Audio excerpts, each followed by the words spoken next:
Hello, my name is Paul Smith, and I'll be giving an informative speech on effective communication between coach and player.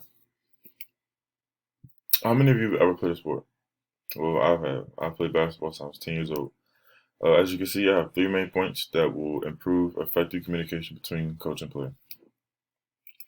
Point number one, coaches' communication is very important in a team-based atmosphere.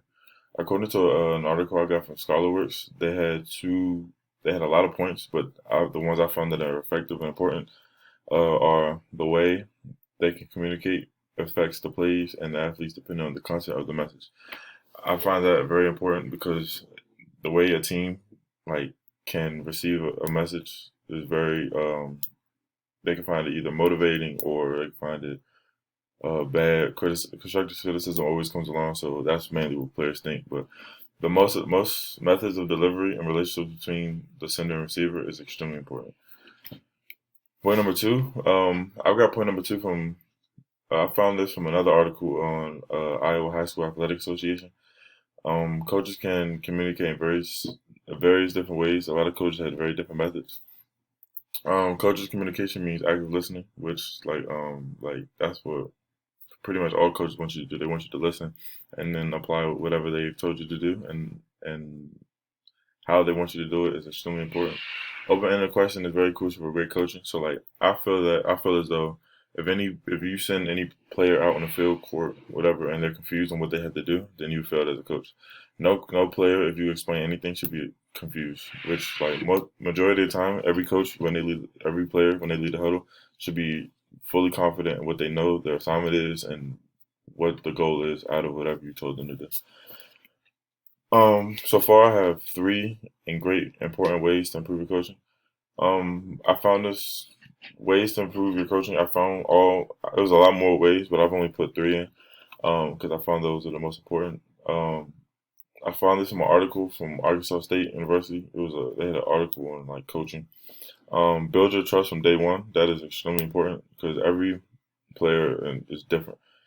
I feel as though if you can build a relationship and build trust from day one, trust is very hard to like develop between anyone. And if you can develop that as a coach for any player on your roster, then I think you're in pretty good shape to having a pretty good team. Understanding who you are coaching like I said before, every player is different. Every player can receive a message differently than like you could yell at one player and they can take that differently than if then you talk softly to another player.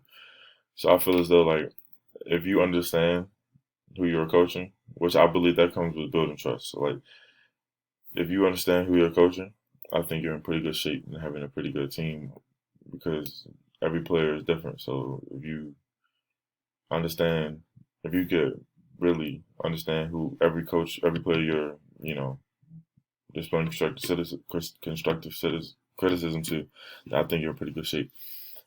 Shift the focus from getting better rather than being good. Every coach that I've played for has always had the exact same focus. Take it one day at a time. Because it's the grind at the end of the day. To winning a championship, it's not just from game one to game 30. It's all the stuff in between them. It's the lifting, the weights, practice, everything. Like if you take each day, get better one day at a time. And if that's what your mindset is as a coach to display as a team, then I feel as though you're in great shape.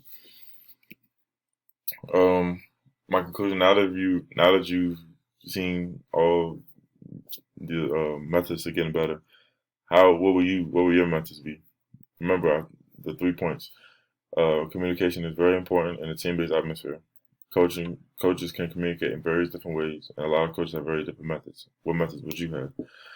Remember the three ways coaches can communicate for the players. Remember the three important ways that you can always improve on.